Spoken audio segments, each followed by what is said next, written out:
Section is on a little introduction to Excel because you will be needing to use Excel. It will be required in the 143 class for some of the labs.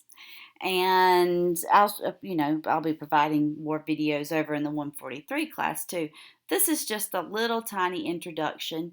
The practice here says before you start working, it's best to change your view to page layout. So, view,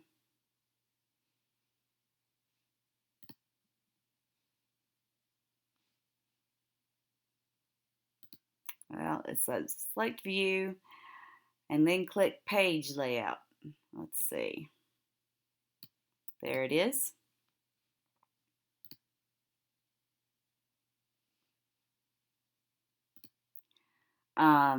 I usually don't do it this way, but I guess we can look at it this way. That's fine. Okay. It says Excel will do calculations for you. When using Excel, you must start all calculations with an equal sign. Asterisks mean multiplication, and the caret symbol, that's Shift 6, the little hat or up arrow, is to raise to a power. Excel uses SQRT to find a square root. So let's say we wanted to find 5 times 6. See how I put equals and then 5 asterisk 6? There we go. Let's say I wanted 2 to the 5th power. So equals 2 to the 5th, like that. For division, let's say I want equals 20 divided by 4. You just use the division bar. Plus, minus, same as usual. Let's say we want the square root of 81. So equals SQRT, and then in parentheses, 81, close your parentheses. There you go. It says, working in sheet 1, type your first and last name in cell A1. So here is A1. The columns are letters, the rows are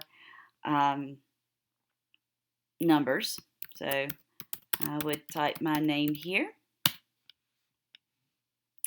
And it says use Excel to find this expression.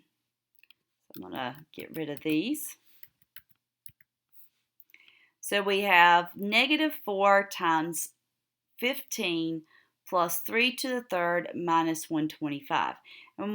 So we've got equals negative 4. Now you could put that in parentheses if you wanted to. Let me make this bigger so you can see it.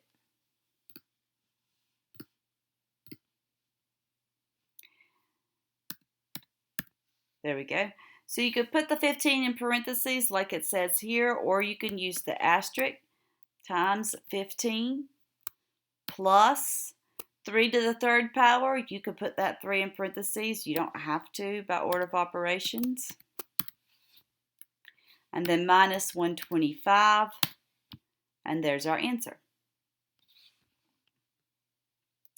Let's say I'm not going to work number 2 for you, but let's say you do have a fraction. You would put the top in parentheses and the bottom in parentheses. So let's say I've got 3 plus 6 over 8 minus 2. Okay? Top in parentheses, bottom in parentheses. So same thing with this fraction, but in this one, you should be good. Make sure you put all of this in parentheses. Make sure you put all the 54 minus 14 into parentheses for the square root, but not this stuff. Okay? So be careful how you work it out and do these few practice problems. And for this, you won't send me this file, okay? or anything written. You're going to actually send me your Excel sheet. That's what you're going to upload to Blackboard, is this Excel sheet with everything done in it correctly. Okay? Make sure that your formulas are correct as you go down, because I'm going to be able to pull up your Excel sheet and look at those, and it will tell me if they're right or not. If you just typed in a number, if you found the answer somewhere else and typed in the answer in the Excel sheet, you're going to get it wrong, because I need to see that your formulas are correct. Okay?